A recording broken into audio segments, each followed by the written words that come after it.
Hi,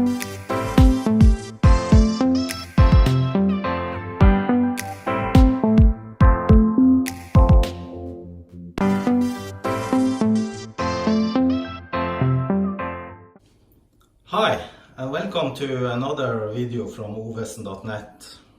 What you see here is my Amstrad CPC464 color computer. I got it a few weeks back. What I'm planning to do now is to test if it works, and to do that I would need to make a video cable and also find a suitable power supply, because this computer was delivered without the screen and any cables. The Amstrad CPC models were produced by Amstrad in mid-80s, from 84 to 90, and the 464 is the first of I think 6 different models from Amstrad. I bought this machine on eBay and I haven't been able to test it because I don't have a video cable that I can connect to my TV. But before I start testing it, I thought I'll do the usual stuff with cleaning it up and open it to look how it is inside. This is an 8-bit computer which has 64 kilobytes of RAM, so interesting. I never actually had one myself, but it looks okay. Has some scratches on the underside, a little bit dusty, but otherwise no damages. So I'll just go ahead and open it now.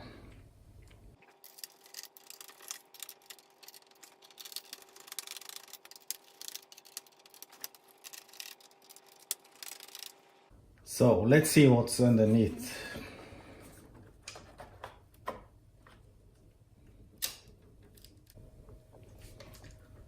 Okay, so here's the main board and the ribbon cables for the keyboard here, and this is the tape drive.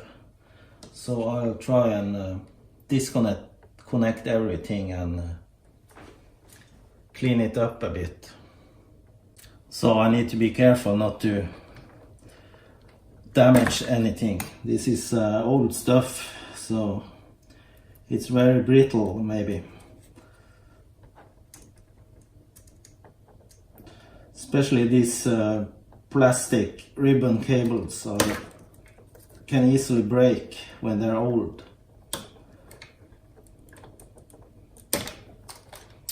Okay.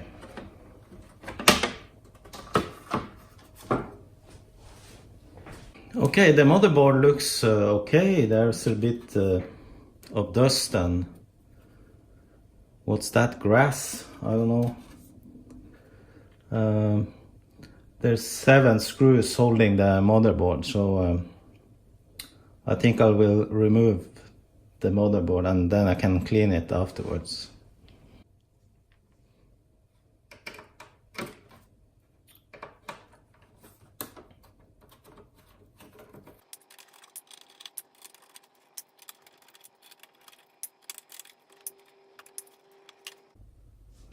So I put the back cover in a soapy bath, and while that's soaking I'll clean up the motherboard. I have some air duster here I'll use first.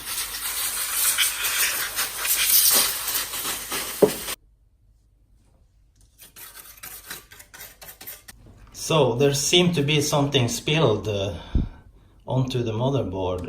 If you can see along the edge here, there's something sticky, gooey. And if you look at the back side, here also something sticky. I'll try to clean it up with some alcohol.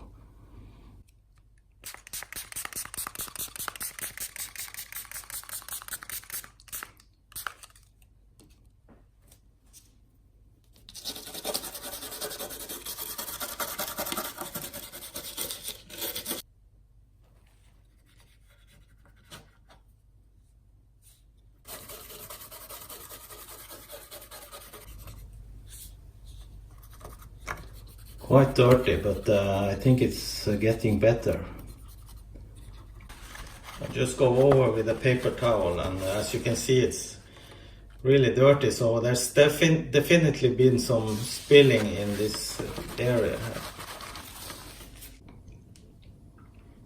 So the motherboard looks okay now. There's only one electrolyte capacitor, so it does not appear to have leaked, so I think I'll leave this for now and then go on with the rest of the machine.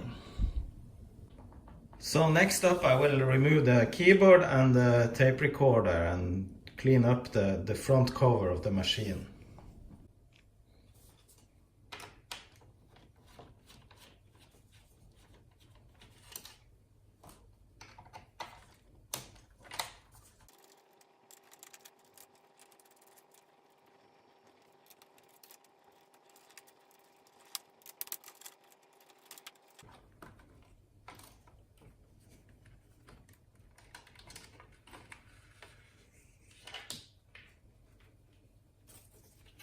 The keyboard looks okay. It's not that dirty. It has some dust. I think I'll just use the air duster here.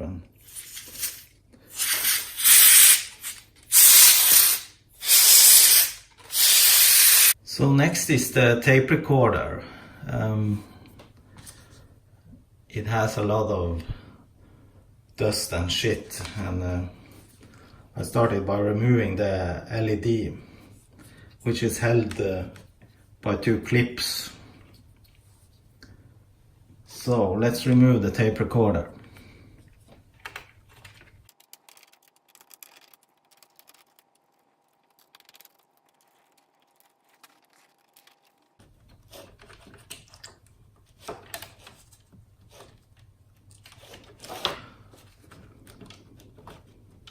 Oh, this was not so easy, so it's stuck somewhere.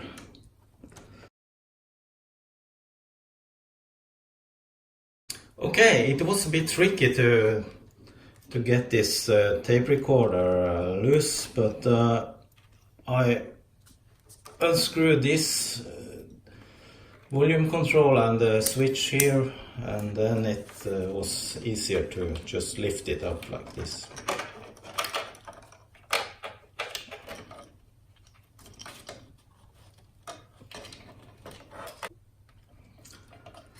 And the speaker just slides right up if you apply some pressure.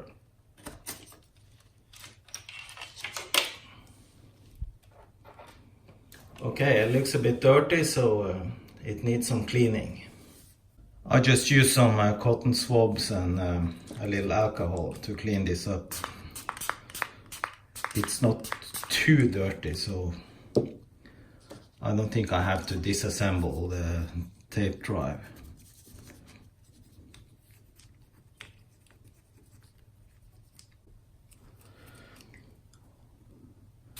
I'll just use some alcohol on the cotton swab to clean the head.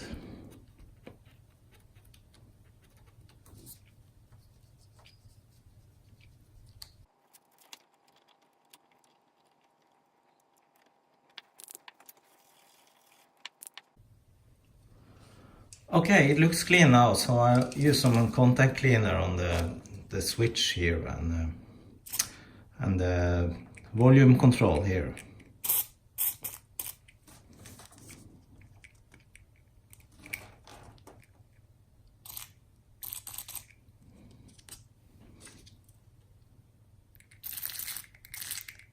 Alright, I think that's as good as it gets with the cleaning, so let me try to assemble the machine again.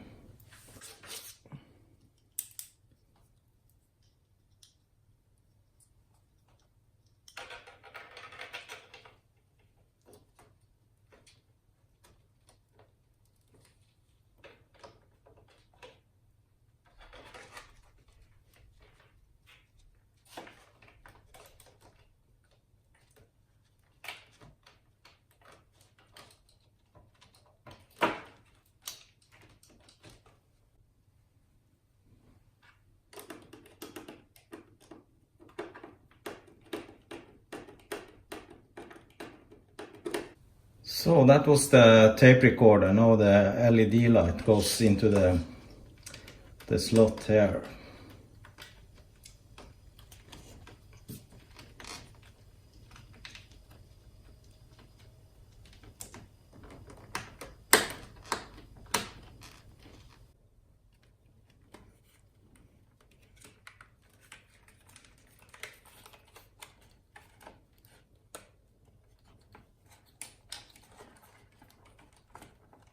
Okay, I assembled the keyboard and the cassette recorder. I don't think I did something completely wrong, at least I hope so.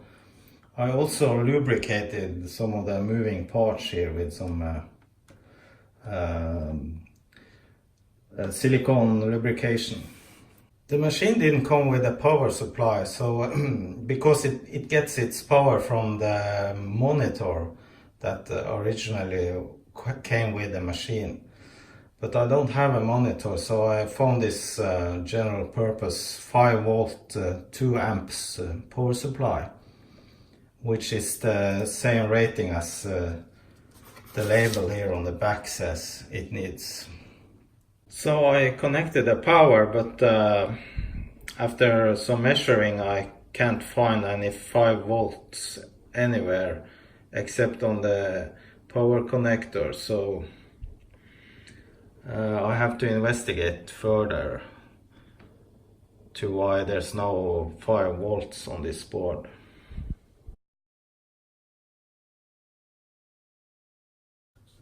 So there isn't much going on at the power side of this board, and since I don't get any 5 volts across this board, I'm thinking about maybe this 47 microfarad capacitor it's gone, so I think I'll swap that out with another one. Okay, let's do some desoldering here. I'm gonna remove the capacitor which is soldered here.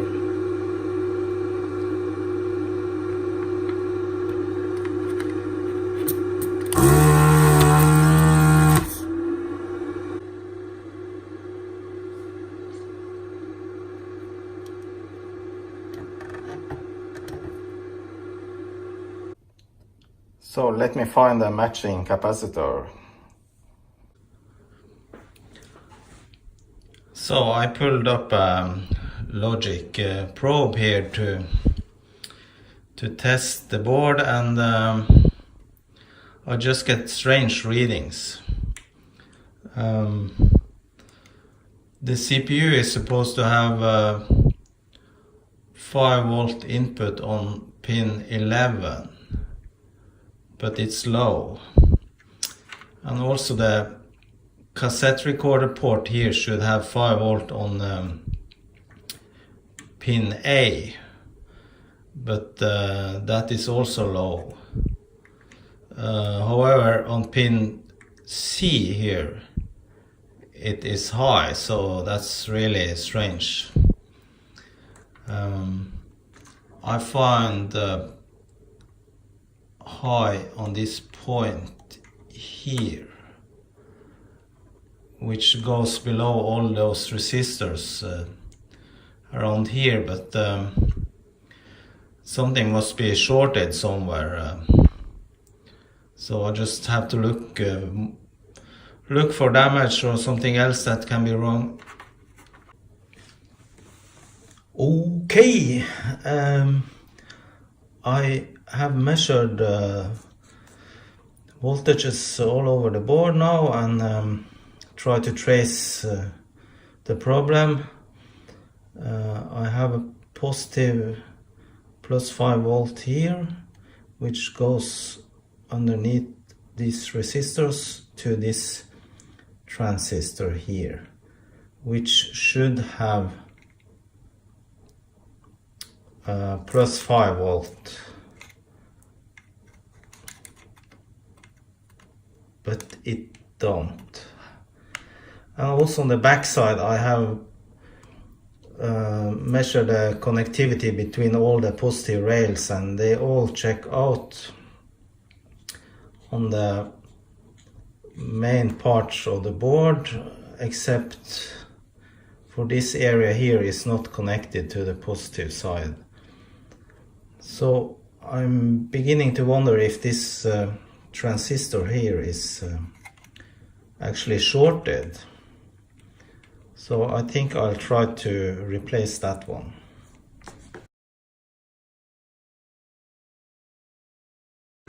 Luckily I found a matching transistor in my transistor box, and this one is C1815. So now I'm gonna desolder the old one and try to put in the new one.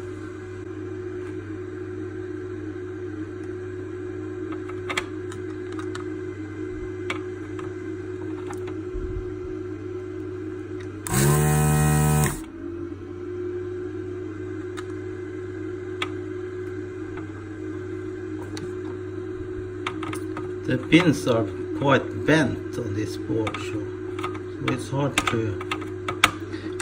to hit them. Also, I'm a bit shaky because I'm standing bent over the camera, so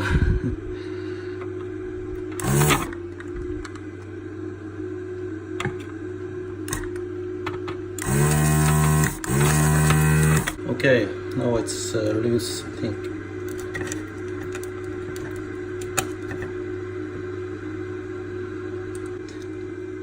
Now I clean the soldering holes with some alcohol.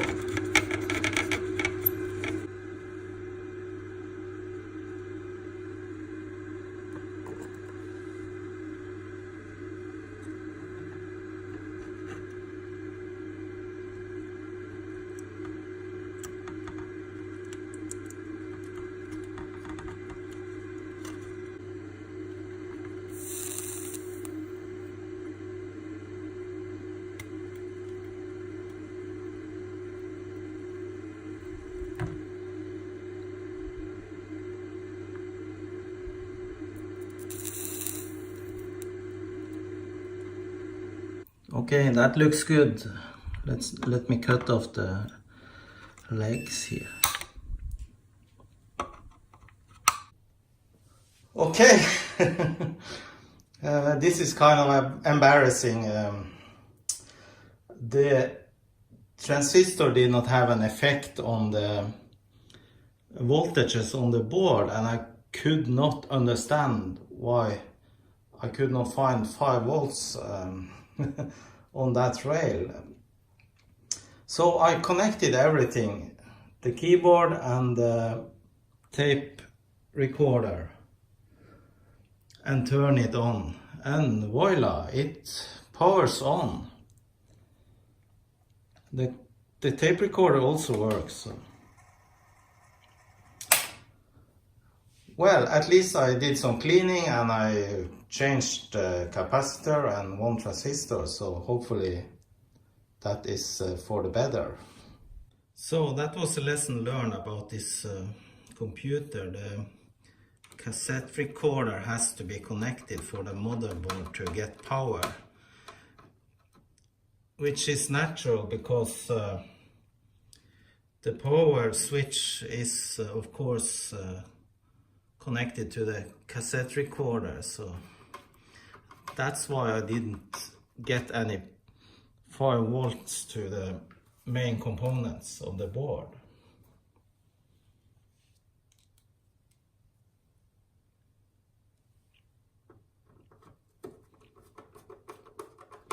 So let's assemble this machine.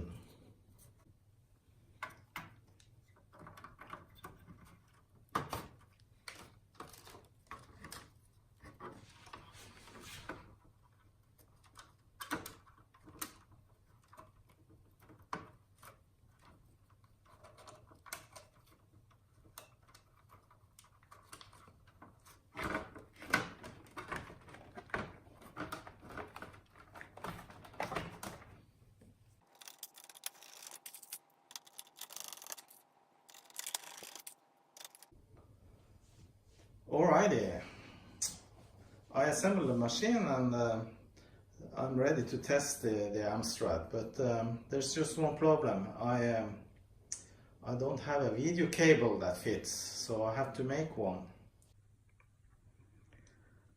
The Amstrad has a 6-pin DIN connector for the monitor, so I have to make a cable to take the video signal from the Amstrad to, I guess, a SCART connection to the TV.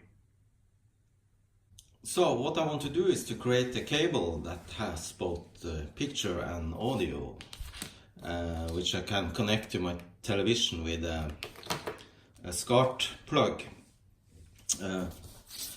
These 6-pin DIN connectors are not easy to find anymore, at least not here where I live, so I thought I'm gonna use this Commodore 64 serial cable, which has the same 6-pin DIN connector.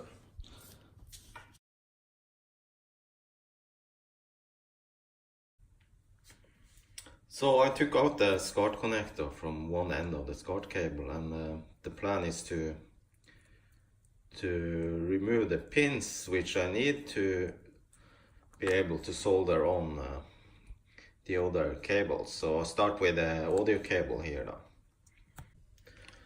So according to the CPC wiki page, audio right should be on this pin and audio left on this pin. So each pin has like a hook that prevents it from sliding back through the hole. So if you just bend in those hooks, you can push the pin back through the hole, which I did with this one. So I got the audio wires connected to the pins, and the pins has like this clamps here you can open, and then just press them together to get a good grip on the wires. So now I do the rest of the cable and the video signal wires.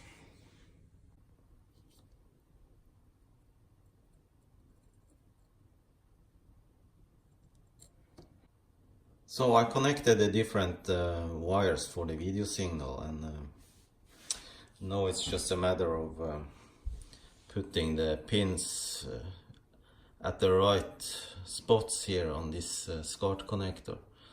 All the rest of the pins here I have put together, and these are going to be grounded. So I think everything is connected correctly now. All the different wires and all the ground wires are connected here, which goes to the casing of the SCART connector. So hopefully it works. Let's test.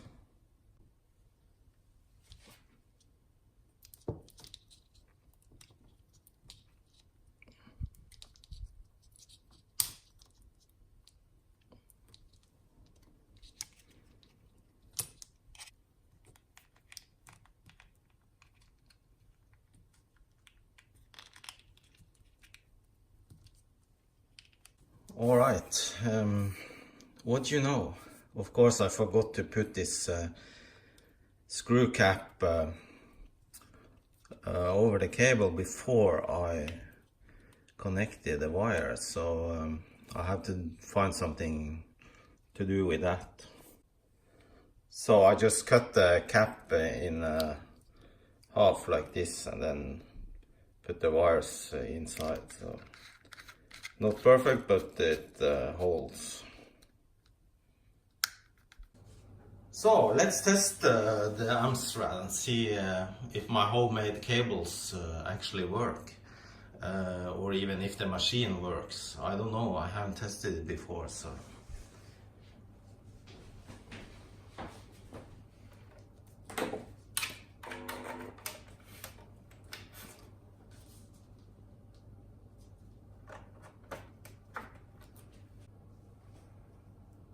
Moment of truth. Turning on the power.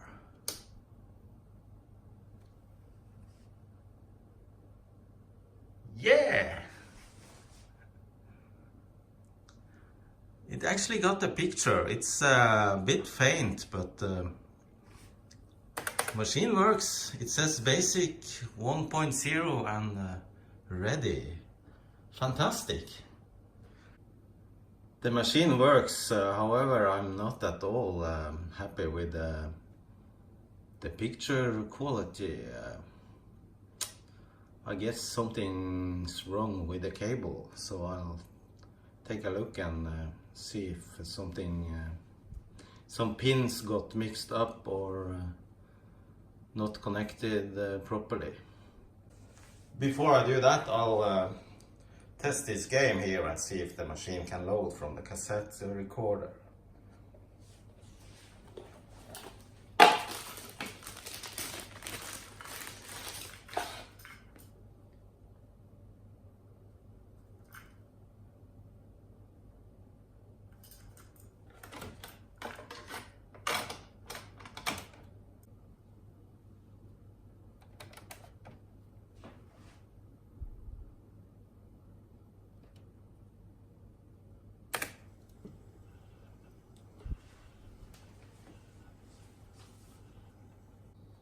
Alright, so that was not a good sign. Memory full, says it. Okay, so I googled a bit and I found out that in order to run a game from tape you have to type the command run, then the name of the game.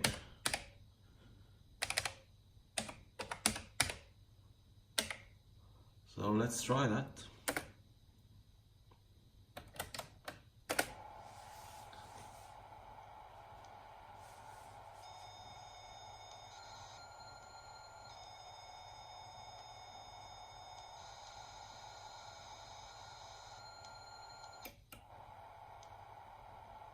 Right.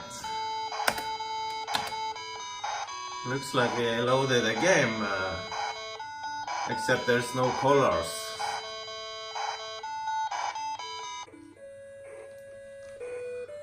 I also got sound from the TV, so that part of the cable is working.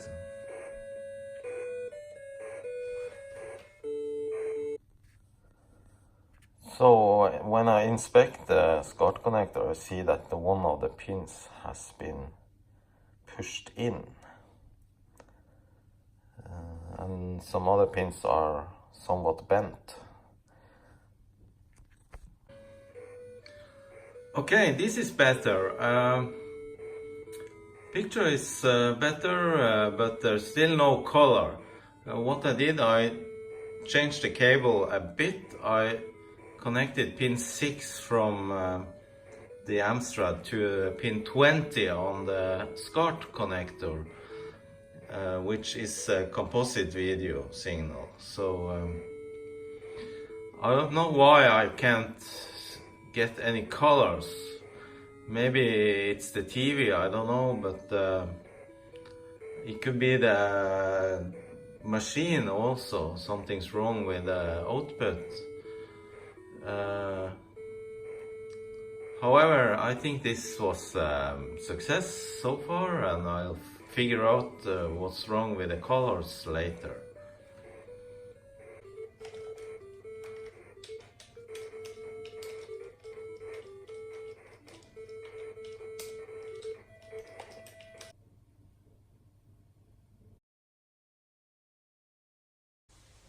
Okay, this has been a long video about my Amstrad CPC464.